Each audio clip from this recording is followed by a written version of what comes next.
Hello everybody and welcome to another episode of Heroes by the Pint.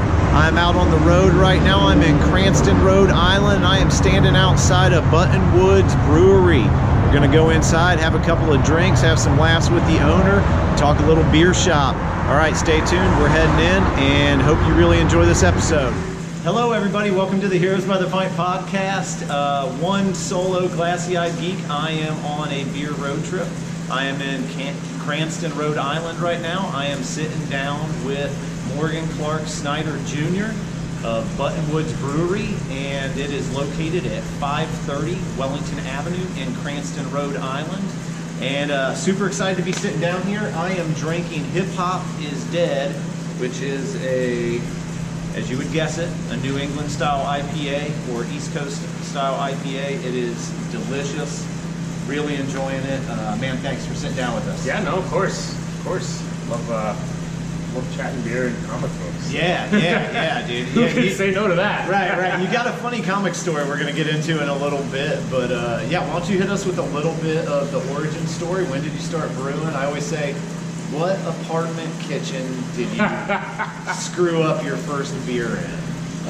So that's the funnier part is I screwed up my, so I'll start with this, is I screwed up my first batch of beer in the right way.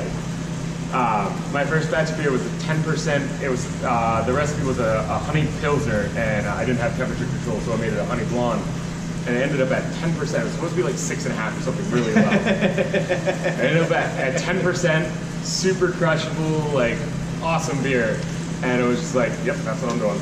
And then he opened up Buttonwood's. All right, this episode is over.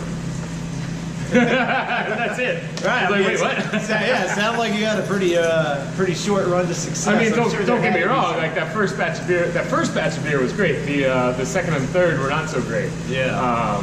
But it kind of pushed me into figuring it out. So a little backstory is I'm actually not a native Rhode Islander. I actually moved here in October of 2016. So I haven't even been here 2 years yet. Wow. My parents bought a house in Buttonwood, which is an old neighborhood located in Warwick, about 4 years ago. And I started homebrewing about 7 years ago, for context. So I started homebrewing in Richmond, Virginia. So I'm a born and raised native Virginian. I grew up in the Fairfax County area, which is just outside DC. Went to school in Richmond. And if you know anything about like the beer scene in Richmond, it has exploded. It is one of like the biggest like craft beer destinations on the East Coast right now, which is awesome. Kind of sucks because I got out of there just as it was exploding.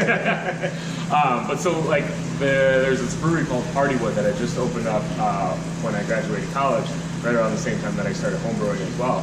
I ended up volunteering there as on their bottling lines and just getting out, and they couldn't really afford a whole bottling crew. And I ended up chatting with one of the owners. It's like, so how do I get from where I am as a home brewer to where you guys are as brewery owners and brewers and all that? And he's like, well, they told me the whole backstory, how they started out in distribution, saved up money. One of their friends ended up coming into a lot of money and decided that the best way to spend it was on them and investing in their brewery. So I was like, awesome. So now I have a path, an idea. Right. And honestly, I never intended to open a brewery this early. I thought I was going to get a lot more experience, but so I followed their advice. I ended up working in distribution. I ended up actually working at the distributor that they started working at based in Brooklyn, New York. So I keep moving north. Hopefully I'm done. Yeah, I couldn't imagine getting any further north. Yeah, I can't. You know, the Rhode Island winters have been fun. I've never had to deal with this much snow in my life. Oh man, we've had a rough winter in Columbus, Ohio, and right now it's about the same temp as it is here. Like we're hitting the the mid 40s. You know, I was telling you my first beer was a dumper, a grapefruit IPA. I had brewed it, made multiple mistakes. I brewed it, an extract kit. I'm just getting into the game, so apparently I got to quit my job. Sorry, babe, I'm gonna quit my job, go work at a distribution factory. Yeah. But yeah, I had brewed it. It was 8 degrees out. I couldn't see like the steam coming off. I don't even know if it ever boiled at all, you know. But I cooked it with the lid on, so it overboiled. Oh, no. It was like, it tasted terrible. It smelled amazing. Like you pop the lid, it smelled like grapefruit. But, you got a lot of DMS in there, which is what we were just talking about. How I'm literally distilling DMS, which is cooked corn basically. That's what I was trying to get the siphon to work on, and saying it tastes disgusting because it tastes like I just drank. It tastes like I just drank the water from corn. Right. But yeah, so you know, you live and you learn, and so I'm on to my next batch. We'll see how it goes. I'm going to keep pushing forward, but.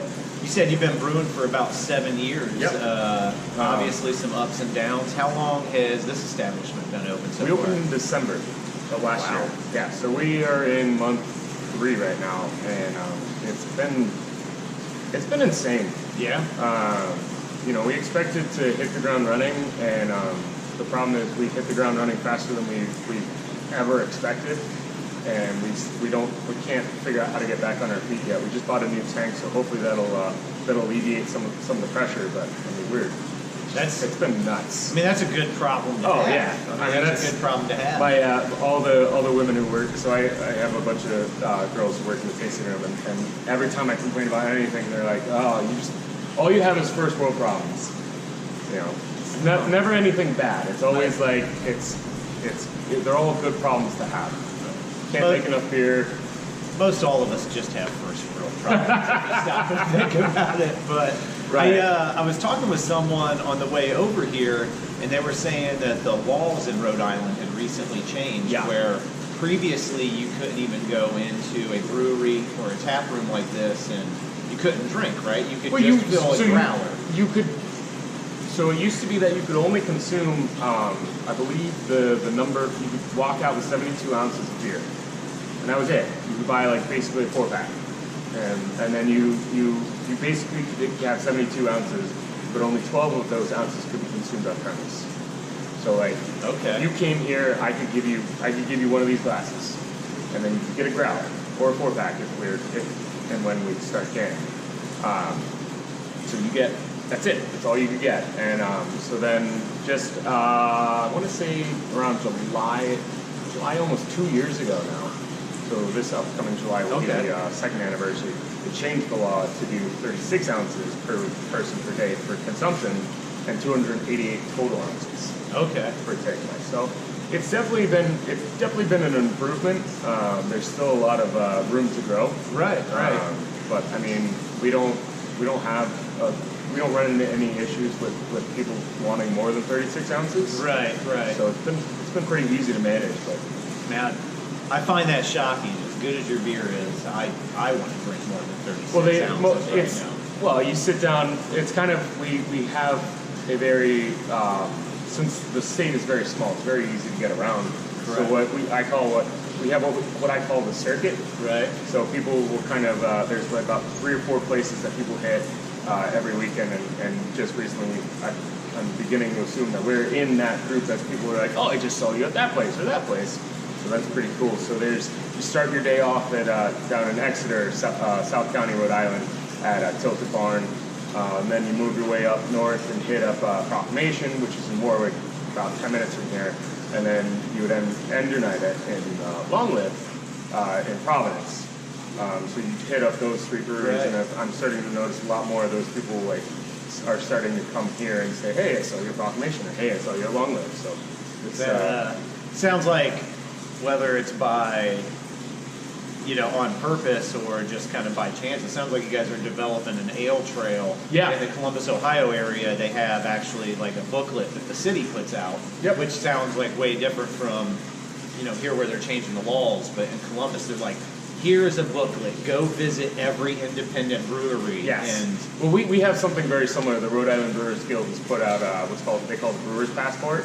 And unfortunately, we're not on it only because we're so new that we missed the most recent printing. Right.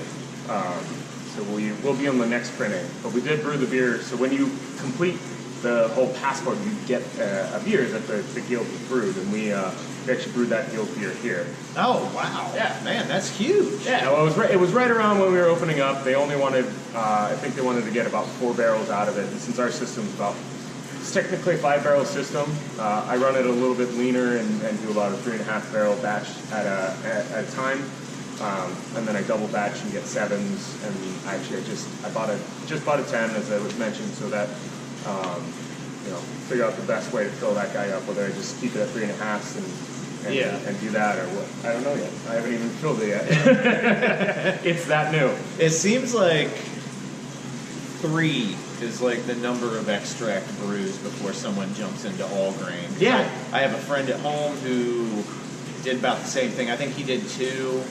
I'm on my 2nd, and I'm already thinking about going all grain. But you said like you did 3 extracts, went all grain, and then just... Yeah, so I think I did... I mean, this is really pushing my memory to remember, but I believe I did... We started with the honey blonde, and then I did a... Were you ever able to replicate that honey blonde? The honey blonde? Yeah. The 10% honey blonde. I haven't tried. Oh, it's funny. I've never repeated a recipe in my life. Never. Come here, you never get the same beer twice. Actually, that's not true. Okay. I have repeated. Come here and you talk to a liar. Yes, definitely a liar. So I did one of the first beers we did was a repeat recipe from a pilot brew called Bring the Ruckus, Mosaic, Huguenot, and Simcoe dry hops, New England style IPA brewed with Sculpt. And then just recently I did another repeat recipe called Planned Obsolescence. That's all Idaho 7 IPA. And I don't know if I can technically say I repeated that recipe because I actually bumped the alcohol up. The original recipe was a 5.5% pale ale. This one should be about I haven't calculated the final gravity to make sure I hit it, but I assumed, based on my assumptions, it should be a 6.5%. Right. So I have to dry hop, up the alcohol content, all that fun stuff. So yeah, it looks like I just need to go all grain now. I was already looking at all the equipment. Brew in a bag's a great place to start. I did about 1 batch with a brew in a bag before I said screw it and bought an igloo to do a mash tun. Yeah. I actually still have the igloo here. I don't know. I haven't thrown it away. When I interviewed Restoration, they're in the small town I live in, just outside of Columbus, Delaware. He still has his original fermentation bucket. Oh, I definitely don't have that. He was like, actually, that's not true. Oh, I told you, it's you around come here, you talk to a liar. No, it's just, there's so many things going on in my head that I don't even know if I'm lying or not. He said it keeps you honest. Yeah, I gotta stay on my toes. Right. No, so I actually use that. I don't use that bucket for any. I use that as a bucket so that I can clean my draft lines. Yeah. I think he uses it strictly for cleaning too. Yep. But he still has it there. So over the winter I bought like the Brewer's Best kit, and I was just like so ready to go, and didn't turn out well, but the next one will, and onward and upward. In my brain, you had 7 years. I'm thinking like 5-year plan. Like let's set the wheels in motion. Let's start like. Well, you gotta do the same path that I did. You gotta work in distribution, and then you actually have to work for someone else as a brewer. So I spent about 2 years brewing for someone else before I even before I opened this place. Granted, the whole concept of this place is about 4 years in the works. Right. And 2 of those years we're working for someone else, and 2 of those years are just getting this place off the ground. There's a nice little joke that people say when they're opening breweries. You should take your timeline and double it, and take your budget and double it as well. And the problem is everyone does that, and they're still wrong because they only doubled their expected. They didn't double their expected. Right. So you got to take your expected, how long you think you're going to take, and actually quadruple it. Right. Because you're already underestimating how long it's going to take. Yeah, I mean, you got a beautiful spot here. I mean, nice, open. You got to see some kids' toys around, hungry hippos. Unless that's for you, I'm guessing. It's for me. Oh, it's okay. for me. Well, you have to remember that when you drink, you turn into a child. So what you get, the hungry hippos is actually 100%. I bought that for adults. That's awesome. I thought it was really funny. and I wanted to see if people would play with it. And I actually, it started as a joke with a friend of mine, and I bought it. We played like 2 rounds. We're like, all right, that's it, we're done. Bored. So for your guys' growler sales in the state, is it more of like a howler, like a 36 ounce? So yeah, I guess that's what they're called. It's funny, we until I moved here, I'd never called it a howler. Yeah. Yes, it's a howler. Okay, I was just wondering because someone's going to come here, drink 3 beers, and then they can fill up. The only reason we do howlers is just I like the size. I think the size is much more convenient. And when you buy the full growler, it's 64 ounces. It's a pretty big commitment to consume by yourself. You got it at one point drinking a growler in the night because you've had a few beers before you fill a growler. Yeah. You got to go and look in the mirror. Give yourself that Rocky Balboa pep talk, smacking. God, I can do this. I can do this. There's definitely Cut me, Mick. Cut me, Mick. There's definitely been nights where I'm like, I got another beer and a half to drink. I gotta get through it. I paid for it, because I'm not wasting. Yeah, well, once you open it, it's dead, so you're just like, fuck. Right. I filled the growler probably.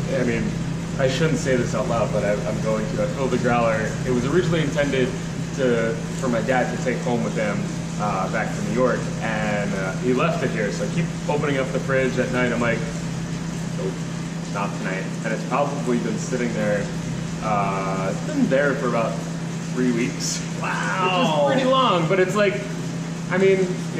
being a one-man operation, it's very hard to get home at a reasonable hour. Yes, absolutely.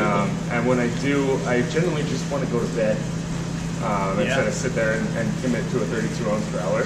Well, it was actually really funny because when I messaged you, I was like, it's slightly a typo, but I was like, hey, I would like to, I've reached out to a lot of breweries, and I want to make sure that I'm sitting down with the brewer. To me, that's the most important content I want to get. And it's a very important thing for me as an owner. It's I'd rather eat. I'm here every night. Right. Tasting room hours, I'm always here. So I messaged you, and I'm like, hey, podcast, blah blah blah. Yep. You want to throw me a pity party and come on the podcast. And I was like, I think I said something. I was like, I'd love to sit down with you or the owner or the head brewer. And you're like, well, I'm all 3. Yeah. And I was like, who's the janitor? And I'm guessing that's you too. Yeah. So we are looking at getting a janitor in here once a week to kind of alleviate that pressure. It's really hard to. I want to get rid of that title as soon as possible. So what's been you've been open since December, so you're coming up on. We just passed, so we opened December 9th, so we're now coming up on. Coming up on 4 months. 4. Yeah. So what have been some of the highest highs and the lowest lows?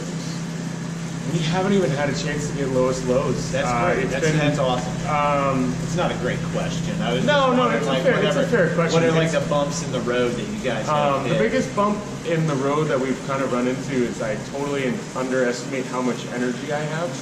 So working 7 days a week, I always think that it's fine. I've worked 12 hours in one day. It's no big deal if I do that 7 days a week.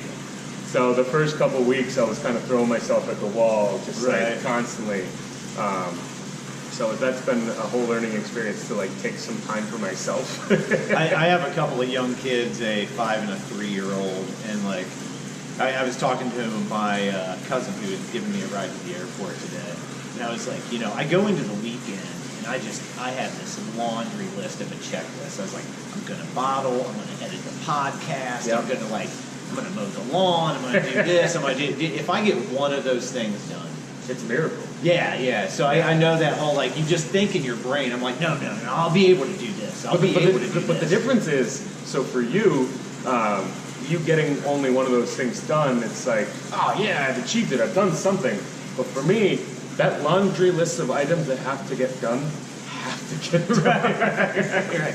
I can't put anything off. And I've actually had some days where I've had a 20-hour day at least twice so far. Just because this has to get done. Sometimes I kind of shoot myself in the foot and put something out in social media, and I'm like, this is coming out on Thursday. And my schedule gets backed up, something happens, and so I get pushed back about 3-4 hours, and all of a sudden it's I still have to get this out on Thursday. Right. It's 11 o'clock, and this is going to take me 4 hours to finish. Right. Kill me now. Yeah. So it's kind of the perks of having an asshole boss. Yeah, seriously. Your boss is an asshole. He's a terrible person. He is the absolute worst. We're looking at you, Morgan Snyder. Funny enough, Morgan Oh, Snyder. your father. Oh, yes, the silent partner. I not so apologize. silent partner. I apologize, Pops. That wasn't directed at you. It's directed at your son. I mean, he's an asshole, too. He's the first one to admit it. He's the first asshole in the long line of assholes. Of assholes. Right. It's kind of like Spaceballs. I'm surrounded by assholes. Yeah, so I mean, in 4 months, it sounds like you guys, I mean, you've already said you're having a hard time, like, maybe not hard time, but you're always on the crunch to keep up with the beer, just the production. And you said, anyway, I was asking you if, like, canning, you said you've done some small can runs. We started as a small run, can run. When we first opened up, we came out the gate. We canned our first beer coming out swinging. Oh, that's huge, dude. So we canned a little bit of coming out swinging. We canned a little bit of Bring the Ruckus.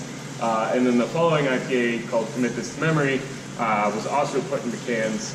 And then we kind of ran into this speed bump where we ran out of beer.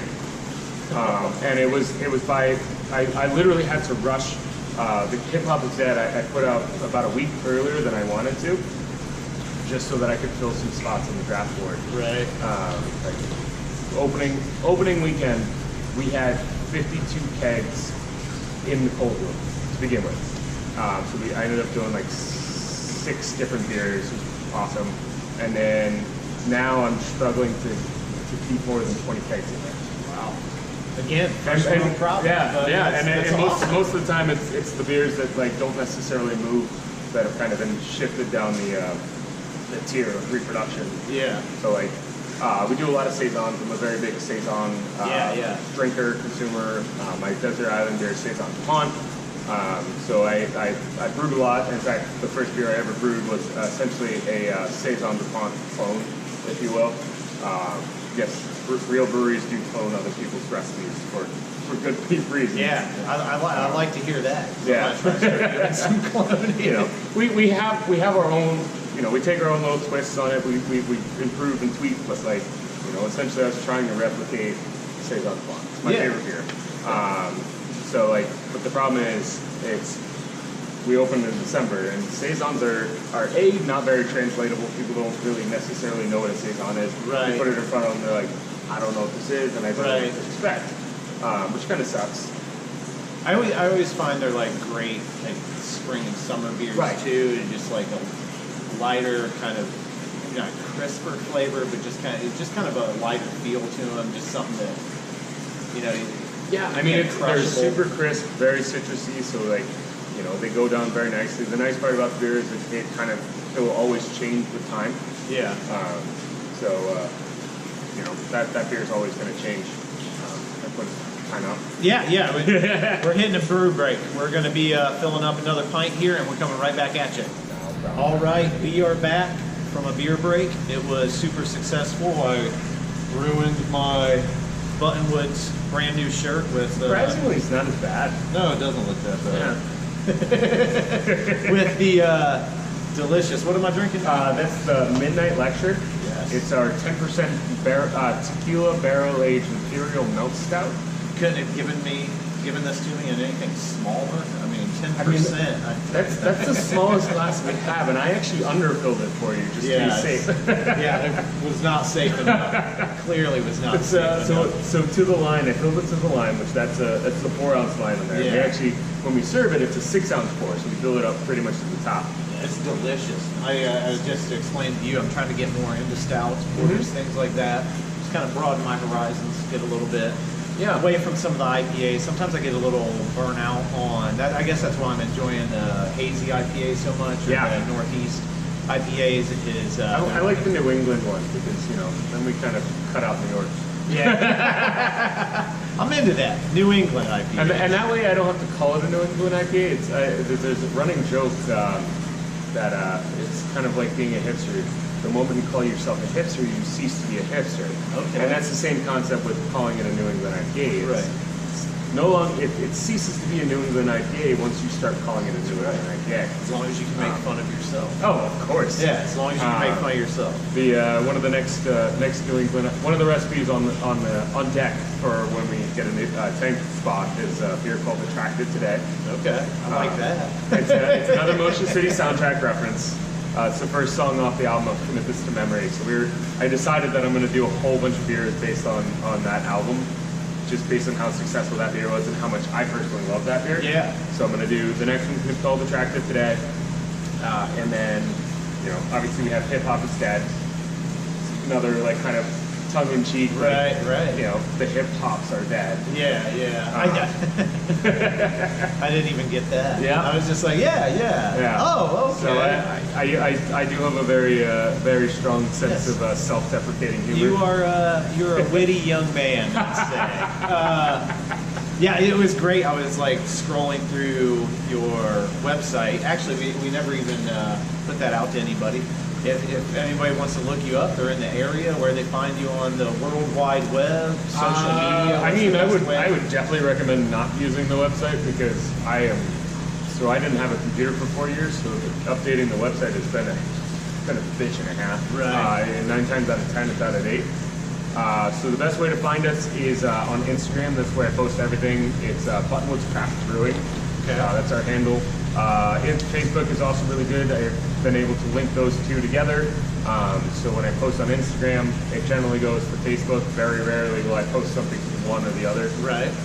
And I have no idea how to use Twitter. I hear it's a thing.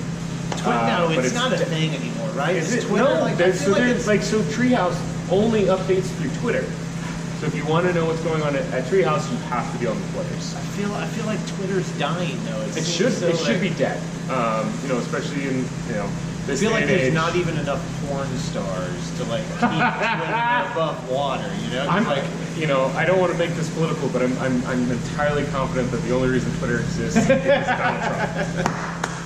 He is single-handedly carrying that company because people just want to see what he's going to tweet today. Oh man, I like Whether that. they like him or they don't like him, they just want to know what he's saying. Hey man, Andy Kaufman. Like, I'm not a professional wrestler, but like Andy Kaufman had it right, man. You like get the people to hate you, and then they'll love you. Everyone loves a villain, Muhammad Ali just like followed in those same footsteps. Everyone loves a villain. They do. It's weird. I don't get it, but whatever. I'm not getting but just to lightly touch on how Twitter functions. That's the only thing I can figure out of how it works. And you guys are not on Pornhub? Oh, we're definitely on Pornhub. Oh, okay. I brew I shoot film of all my brew days and put it on Pornhub and try and come up with catchy names. So far, we don't have any watches, but I'm working on it. We're getting there. Hot young mash tun, looking filled with tons of grain. So you earlier, before we were on camera and recording, you were talking that you have a pretty funny little comic book story. You said you were into comics. So as an adult, I tried to get into all the things that my parents said I shouldn't get into as a kid. Metal was not something I got into, unfortunately. But comic books was definitely a really big thing. Worth getting into. That I got into as an adult. So so when I was a kid, I didn't know how to find comic books. It was not something that was very clear to me growing up. But one summer when I was probably about 8 or 9, maybe a little bit older than that, we went to Rehoboth in Delaware. Went to the beach, and there was a shop right around the corner from the house we were staying at that sold comic books. Oh, sweet. So I convinced my parents that I just buy me one, it'll be fine. So we got this. They bought me this one comic book, and so this was in the 90s. It was a Magneto offshoot series with these these off-brand superheroes that were created through magnetism or something like that. Okay. So I got that one, and then I also got so there was also a Marvel DC crossover series. So I got that one. I got the Magneto one and the Marvel. So you talked them into 2. I got them into 2. And that was it. Well, they weren't there the whole weekend. I actually it was a weekend with my babysitter that weekend. So they were there. They bought me the first one, and then I convinced my babysitter to get me in so that I could get another one. Nice. And so I got 2. Like in hindsight, I lost those comics long ago, and I spent a long time trying to find the whole series. Oh yeah. And it ended up that it was Dr. Fate, Dr. Fate, right? Yeah, Dr. Fate. And Dr. Right. Yeah, Dr. Fate. Dr. Fate and Dr. Strange. Yep. That's DC and Marvel. Yep. So it was essentially the same guy. Yeah. Well, exactly. So they combined them into one, like, basically ultimate supervillain / superhero. Right. So he ended up merging. It was like, I think it was Batman and Wolverine, Superman and Captain America. Like, so all these. Right. It was great. It was an amazing series that I reread as an adult, and it was an awful series. but I was so entranced by it that it's something that's stuck in my head for years later. And so, like I said, as an adult, I get into things that I wasn't allowed to do as a kid. So I got really into. I was always a big Batman fan. The Val Kilmer Batman was probably the first Batman I ever watched, and I loved it. You're a little younger than me. My first I'm one. a lot younger. Yes, you're a lot younger than me. My first one was Keaton, 89, in the theater. I was 1, so I definitely missed that one. Yeah, you're a lot younger. Yeah, I'm about 10 years, so it's. But I got the bug. I got so excited. Chris O'Donnell's Robin was probably my favorite thing in the world as a kid. Right. In hindsight, they're horrible movies. Terrible. Batman Forever is still kind of humorous. Batman and Robin, even as a kid, I realized was a really bad movie. But I love Batman. That I looked a few items. I just let them slide under the rug. Right. That was the first moment I realized the nipples on the bat suit. They were great. And the bat card. Yeah. Even as a kid, I realized the bat card was the stupidest thing. I was like, why does Batman have a credit card? He can't use it anywhere because then people know who he is. Yep. So. It goes back to, like, Batman hands down is always the best. Oh, he's always been the best. Always the best character. And so the one movie I always wanted to watch as a kid was what's the one with Catwoman? Is that Batman Returns? Is that what they called it? With it had Michael. It was the second Michael Keaton one with. Oh yes. That was Batman Returns. Yes. That was the one I always want to watch. So I finally that got to watch one was actually like it was really good. Creepy. It's like DeVito was really creepy. Oh man, yes, dude. We talk about Oswald Cobblepot all the time on this. Oh, I love on this show. Like, and so what? So are you? I'm assuming that you watched the Gotham. Oh yeah, show. Yeah. That representation of Oswald Cobblepot is amazing. I love him. That actor's. I actually. He's totally crushed it, even if the series has kind of gotten weird. Has it? In weird directions. Because I've watched season 1 and season 2, like with doing this podcast. I believe I stopped around season 3. I still kind of try to I heard stay season up to date with 3 had kind of come back, like, because season 2 lost me a little bit. I think it was season 3 they actually filmed at the Bronx Brewery, which is where I used to work. Oh, sweet. And they filmed it right after I left. Can we give it up though for Barbara Gordon? Barbara Gordon, man, in Gotham. Yeah, this is for Barbara Gordon. Yeah, it's crazy. I do appreciate that they've kind of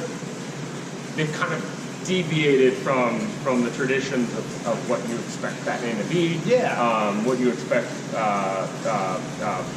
Lieutenant Gordon to be. I love Gordon. Everyone. I love Gordon. Like, he's great. I love Bullock. I love the way the actor portrays Bullock. Yes. Bullock is probably one of the best, and you kind of start to see. You can totally see that he's such a static character. Yeah. And you even see that in the show. You see how they stay true to how static he is, even in the comic books. And like I don't believe in vigilantism, but my morals are gray kind of deal. I think where they got away on that show is in season 2. I think it got away from them, where it's like onto like these super villains. Where like season 1 was focused on the GCPD, and the mobs, and that was great. But what they were focusing, they're definitely kind of reining in on the idea of they're giving these villains, these classic Batman villains, kind of these alternative origin stories, if you will, which I kind of appreciate because we all know where everyone's from at this point, and no matter who writes it, there's always some like deviation, but it's always the same. I don't remember if it was in season 2 or season 3. They brought in a Joker-esque character. But they've never been very clear on whether he is actually the Joker. He's like, but he is. Like early on, it's like, they had so many people. It's like, that's the Joker. Oh, that's the Joker. Well, that was the thing. It's like every he episode gets killed. The individual. I don't have IMDb pulled up, or I'd start looking up actors' names. This came out of nowhere, so I don't know much. Like, I'm not talking good Gotham talk right now. But he's not dead. Yeah, he came back. But, was that a Hugo Strange thing, though, too? I believe that was a Hugo Strange thing, and that makes a lot of sense in the overall thing. But the problem is, like, you kind of get Hugo Strange as ultimately the ringleader, and it starts getting some weird conspiracy theories of how essentially Wayne Enterprises is actually funding all of this, and ultimately Batman's the root cause of all of this. But that's kind of... which is true. And Scott said, yes, it is true. Without Batman, no way. So it's the Court of Owls, Scott Snyder. Yes, hands down one of my favorite comic book writers ever. Dude. Snyder's awesome. If you haven't read American Vampire, you're dead to me. I better leave. Yeah, because I haven't read it, but I will. You should. So that was the first big series that he wrote on his own. It was in tandem with Stephen King. So Stephen King, it was instead of the usual 24-page book, it was 48.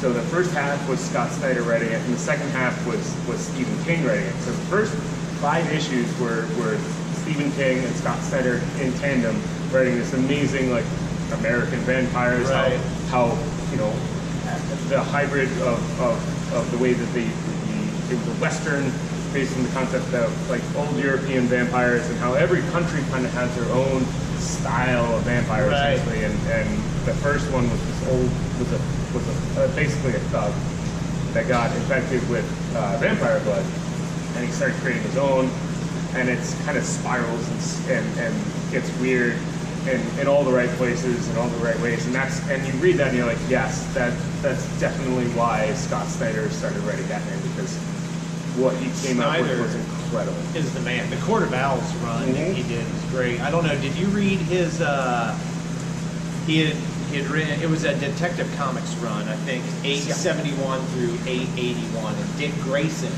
so Robin, Nightwing, becomes Batman. Oh, yes. And, like, that run was incredible. It's like the Black Mirror. It was put out in a trade with Black Mirror. I have it.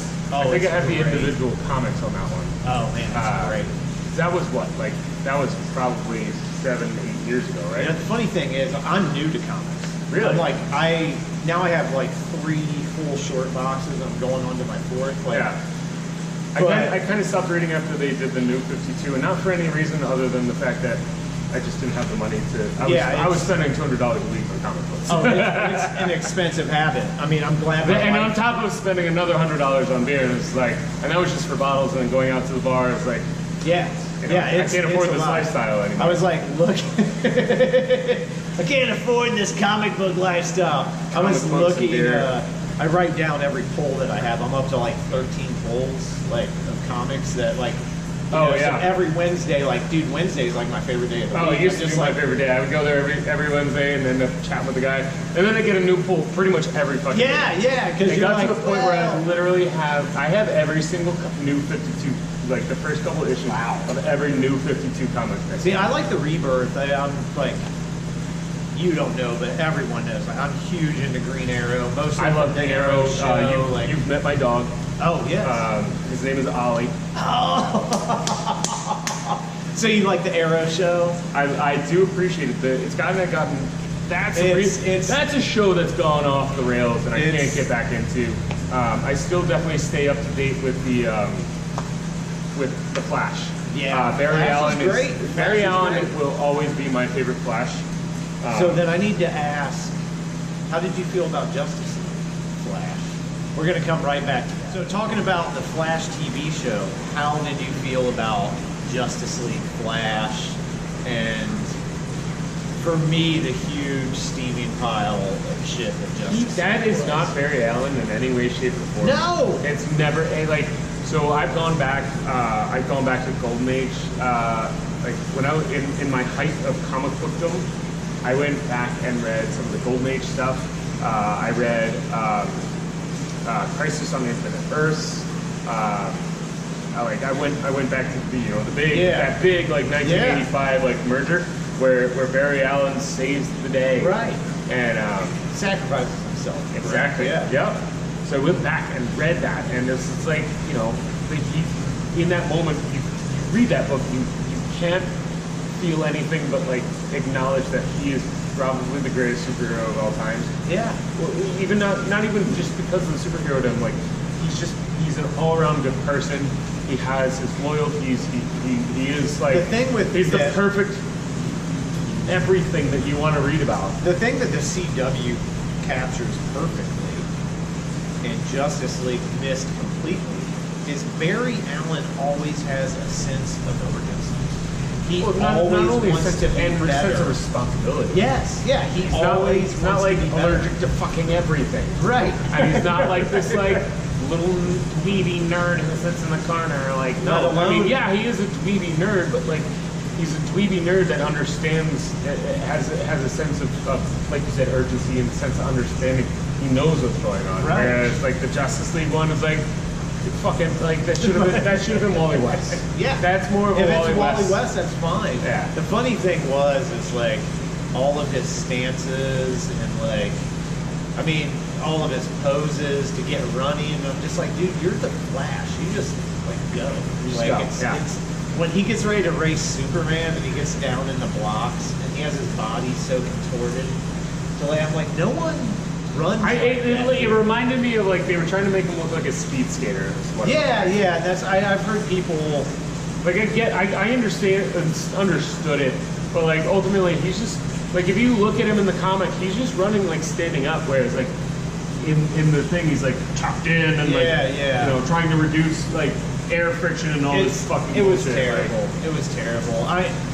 The Heroes by the Pint podcast, there's 3 others that form the Glassy Eye Geeks with, much like Voltron, but like we're all DC, like all in on DC. And like at this point, it's like it's just sad. But that's just it. It's like the you can't movies be all just in need on to the stop. movies anymore. It's just Yeah. like we were talking about this a little earlier. It's like I actually absolutely hate Zack Snyder.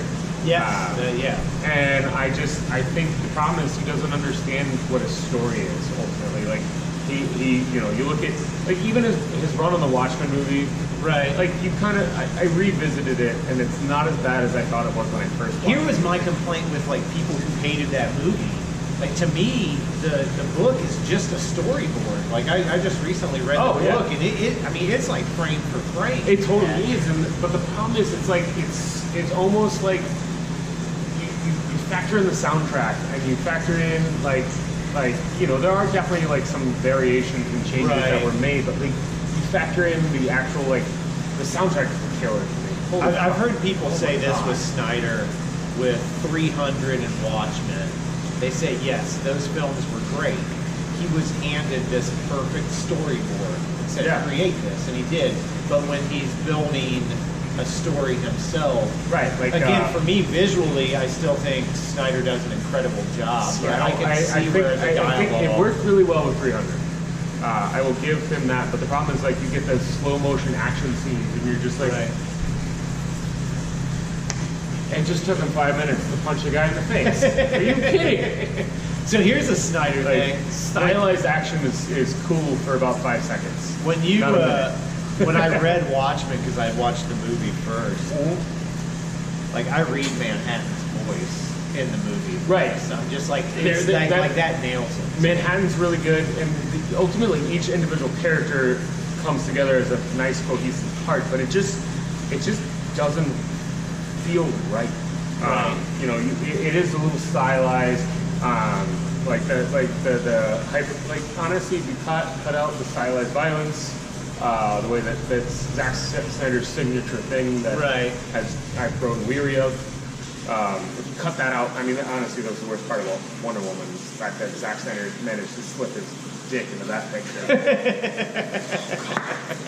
It was Wonder Woman was fantastic until the final fight scene. See, I thought, like, for me, Wonder Woman, I know you were just speaking ill of Man of Steel. Sorry, Ryan. He's one of the glassy-eyed geeks. But to me, I didn't think Wonder Woman was much better than Man of Steel. I thought it was way better. I thought it was a much more cohesive story. The problem with Man of Steel is just like, I don't know, it felt like it didn't know what it wanted to be. I can see that. There's definitely some ups and downs moments with Man of Steel. I was just on the way to Rhode Island. I was watching Thor. I watched Ragnarok. I watched the first one, and I watched Dark World. I've seen Ragnarok. The first two are not as. I see why. Like, I love Ragnarok. It was so great. I see why Thor fans don't though. Yeah. Because they should. I loved that. Was a fantastic I loved it too. Movie. It was totally a different take and tone than will ever be kind of Thor. Right. But the problem is you take it and you realize there is an evolution of Thor. You look at it and you start to see like Tony Stark coming out in Thor and how he's rubbing off on him and how he's starting to interact. He's always been this like childish character. Right. And Taika Waititi kind of took that to the next level. He might have gone a little bit too far, but it's probably the first time that I can honestly say that I really just enjoyed watching Chris Hemsworth on screen, just being like this little like childish kid, which is what he did in the Ghostbusters movie. That should have just never happened. But like, you know, Thor's always been kind of a childish character. Right. You know, he's this god. He's the spoiled brat of the Marvel universe. Yes. You know, he's had everything handed to him. Right. And so it was kind of really good because you saw this amazing character evolution that happened within the movie. He starts out very childish, especially like the beginning 5 minutes where he's spinning around the fucking neck. And he's just like, wait, hold on. Oh, yeah. Wait. I can't hear you.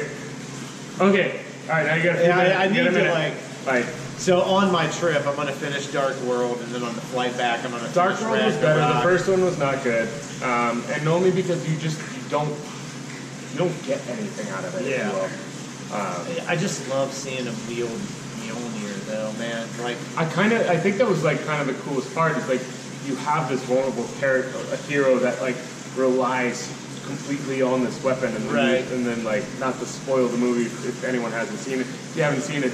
I've seen it, and I don't have time to go to the movie theater anymore. The small business owner, he's seen it. I haven't even seen Star Wars, and I don't want to talk about that. I have a long-standing policy of that if anyone ruins the new Star Wars movie for me, they're banned for life. Well, I'm glad you didn't listen to our Star Wars episode. Me too. We speak very... I'm aware, and I stay away from all Star Wars-related stuff until I've seen it. Comes out. How do you feel about the Han Solo movie getting ready to come out there?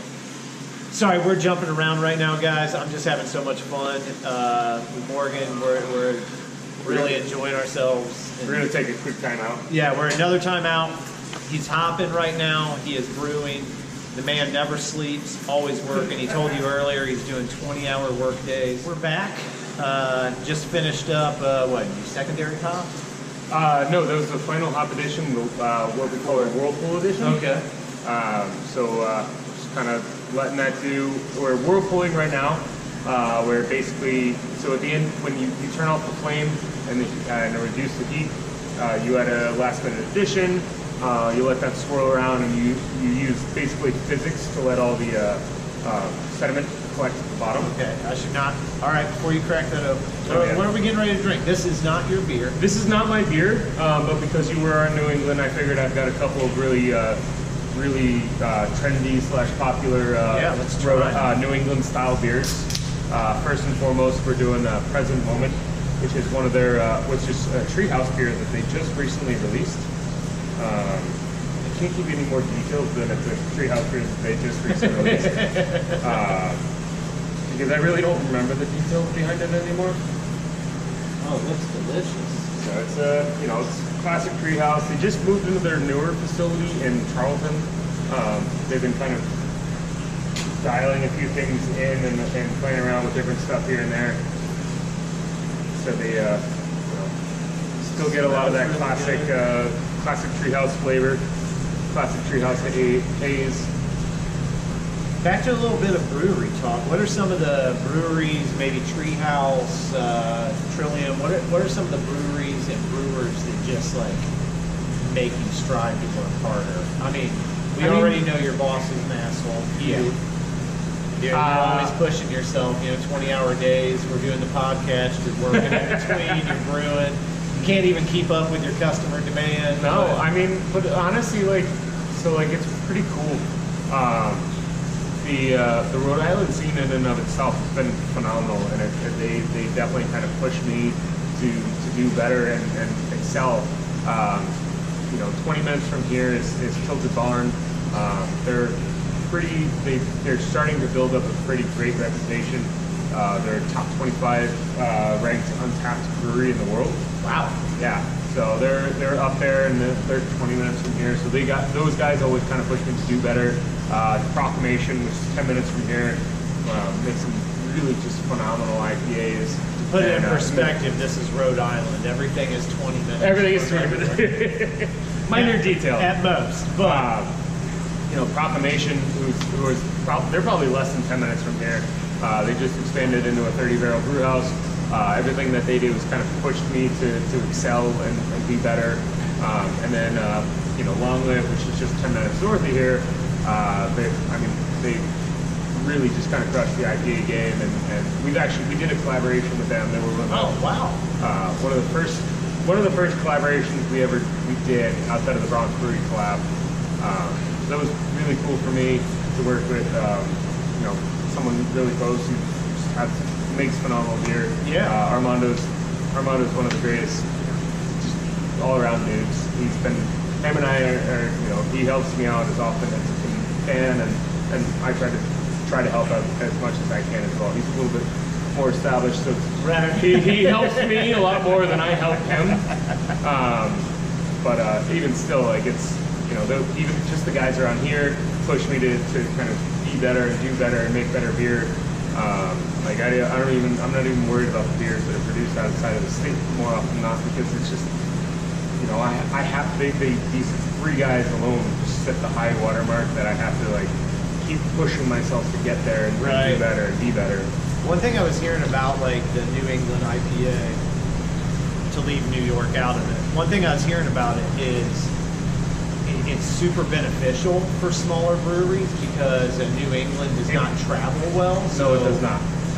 Or a hazy style IPA does not travel well, so it's not something that you can really get into distribution very well. Well, you can. It's just it's a lot harder. The biggest problem is that there is such a notoriety and recognition behind the New England style in and of itself that anyone who produces a phenomenal New England IPA more often than not can't keep it in stock. We do actually do a small footprint. We send out just a few kegs here and there of pretty much every single beer we produce. Well, where can the people find you if they're in the Rhode Island area? I wish I knew, to be honest with you. Most of the time when we send out a beer, by the time I find out where it is, it's already gone. So in the Columbus area, they have Daily Growler, they have kind of these tap rooms where they'll do growler fills, things like that. So you can't do that in this state. Okay. But you can, so a big thing is there's a bar in Providence, bar or restaurant in Providence called Bayberry that we generally work pretty closely with. There are very few beers that they haven't just picked up of ours, which is phenomenal. We have a pretty great standing relationship with them. We actually, the Morton, the mango IPA we did, you had some of that earlier. Yes, I was wrong. I was drinking the Morton. I wasn't going to call you out on it. Not the hip hop is dead. But you did have both. Yes. But the Morton is brewed as a collaboration with Bayberry Beer Hall. They're right by where Long Live's location is. make phenomenal food, and we have a pretty tight working relationship. So we kind of are going to work with them going forward with a bunch of different things. But to start that whole thing, we launched with the Morton, which is a mango IPA. The idea came from Tom, who's the owner. He wanted to do an IPA to kind of start this whole thing out, and we decided instead of just doing an IPA, it'd be a lot of fun to do an IPA with mangoes that we hopped with Citra, Mosaic, and Idaho 7. Okay. And so he wanted to do Citra and Mosaic only, but there's a brewery in Westerly, just like the southern border of Rhode Island, called Grace Hill, that does a really phenomenal double IPA with Citra and Mosaic. So I've kind of sworn off the idea of actually just for that sole purpose, I'll never make just a straight Citra and Mosaic IPA. Right. So when he said that, I was like, we need to throw something else in there. And Idaho 7 is probably one of my current favorite hops. It's so unique. It's very fruit forward. In fact, planned obsolescence improved solely with that hop because I like it that much. Right. So just playing around with a bunch of different hop combinations and stuff like that. But otherwise, I have no idea where the beer goes. Not a clue. When you, I think it was last year, the market had showed current market distribution of craft breweries right around 12.3%. Yep. I mean, is that something where you see just substantial growth? Because for me, in my mind, I just don't see beer going away. I don't see people going back to. No, I would definitely agree with that. They said diesel fuel, talking about Budweiser's, cheap beer like that. Yeah. I don't see a majority of beer drinkers going back to lower end beers. I mean, what kind of growth do you imagine over? So I say this all the time. I didn't get into the brewery business to make money. And I always follow that up with a nice little chuckle and say I'm retired. So I opened this business as more of a passion project, as something to kind of live out the rest of my days doing. Honestly, if I brewed every day for the rest of my life, I would be happy.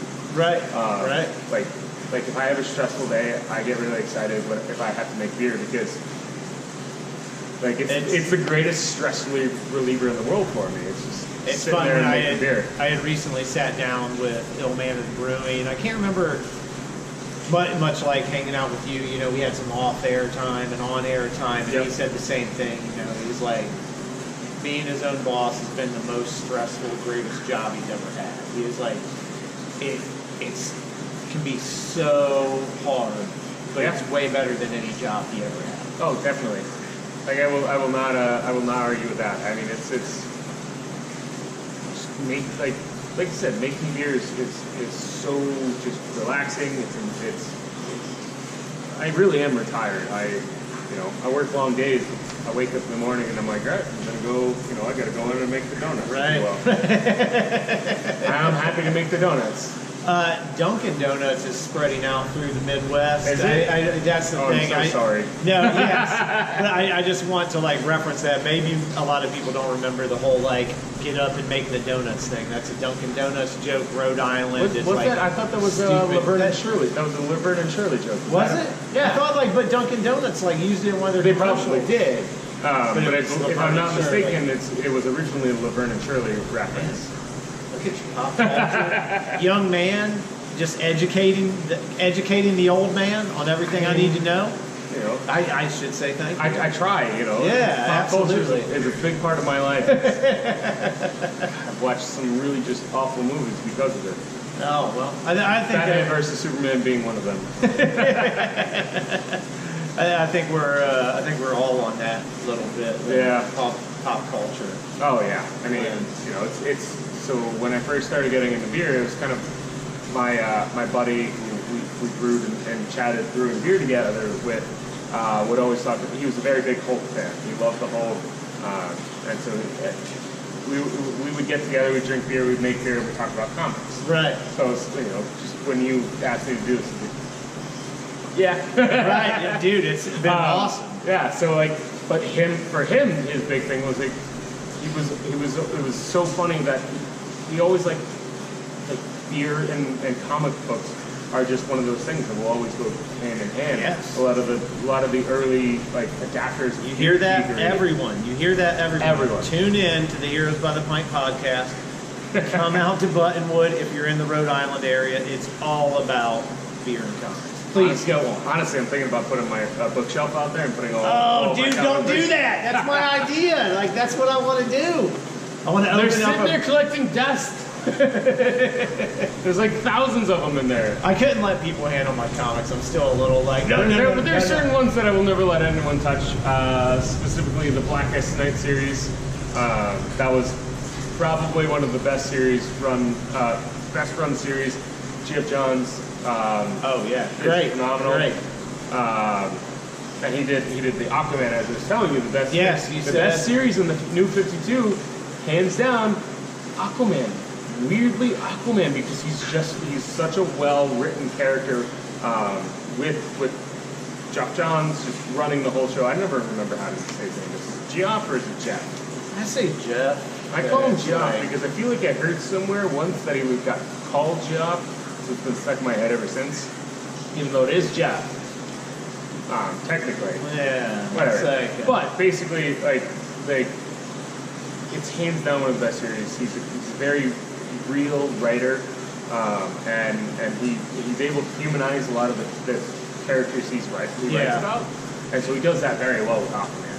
So who would you say is your Batman? I know you said you started with Kilmer. Oh, like the actor-wise? Yeah. Who would be your actor? I mean, mine has been Affleck. Everyone knows. I mean, I do really like his portrayal. I think Affleck has surprised me. I do enjoy him as a Batman as a character. You have to separate who had the best movies, who was the best Batman. Right, and that's exactly what I'm saying. Is like I really enjoy Affleck as a Batman. Christian Bale, had the best. Christian Bale had exactly, hands down the best movies. Second only to Michael Keaton. I do have that kind of soft spot in my heart for Val Kilmer as Batman because that was the first Batman movie I've ever watched, like all the way through. George Clooney will never have a soft spot in my heart, but I do really enjoy him for it. He is Ryan on the show actually. Like George Clooney is actually a pretty good Bruce Wayne. Like he looks the Bruce Wayne. Yeah. I do not remember the movie. I saw that movie in the theater. Remember it very well. I watched it a lot. I've seen it one time, and I even regret that. But I mean, I also really enjoy Adam West's portrayal. Yeah. The thing about the Adam West portrayal is it's very much a throwback to like the comic book code and how it almost completely just sabotage like just comics in general, because all of a sudden you couldn't fight people and there was all these like non-violent things you had to handle. And that's exactly what the Adam West series went into, and it leads back into one of my favorite writers from the Batman series, which is Grant Morrison, who wrote the Death of Batman essentially and his comeback. And he kind of just pulled from that age in comic books. Right. It's like, it was silly. It's like you had a cowboy Batman and a pirate Batman and a space Batman. And so it's like he tied all of that in as like a time traveling Batman after he got shot by that bullet from Darkseid in the which series was that one? Did they just recently tie that into the Metal run by Snyder? Are you keeping up with the Metal run at all? No, I'm very, very much out of date on all I have the entire run, and man, it is... Yeah. It is intense, dude. It is this huge multiverse of, like, I read things, I'm like, wait, what? Well, if Grant Morrison's writing it, you need about 17 reads before you understand what the fuck he just said. Right. He's the most frustrating writer to read, but once you get what he's saying, it makes so much sense. The problem is he's on another level. And you saying you're into Image, have you watched Happy at all on Sci-Fi? No, I haven't. I didn't know that was the thing. That's a Grant Morrison. Is that the one where with the guy with the antlers? No, it's the unicorn, small unicorn, imaginary friend. Man, it is. Image, like the more I get Image into, is so good. Yeah, they just have really great like in depth. I don't remember the one that I just the one that I just read. So there's an Image one about a town in Oregon that's all about serial killers. Oh. That was a lot of fun. The ending was a little but up to it was pretty great. And then there's one where the dead start coming back to life, and that one is probably hands down one of the best comic books I've ever read in my entire life. I wish I could remember the name of the series, but it is insanely good. Yeah. I mean, we might have to take a break so I can look it up and turn off a few things. Beer and comics.